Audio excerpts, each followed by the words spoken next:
Assalamualaikum semuanya, selamat datang di channel Naim Panca. Di video ini saya akan bagikan tutorial memperlama layar hidup di HP Vivo Y16 ya.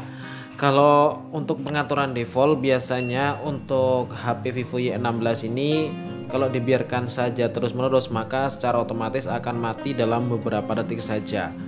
Contohnya ini, matikan ya. Nah, untuk memperlama bagaimana silakan kalian simak tutorialnya di video ini sampai selesai.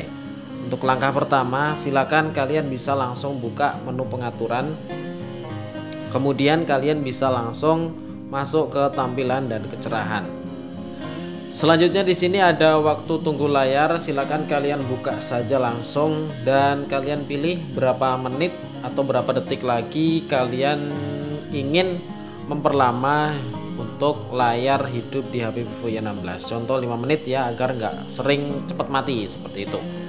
Oke, sekian dulu tutorialnya, semoga bermanfaat. Sampai jumpa kembali di video selanjutnya. Saya akhiri, wassalamualaikum warahmatullahi wabarakatuh. Mohon maaf karena ini agak batuk ya.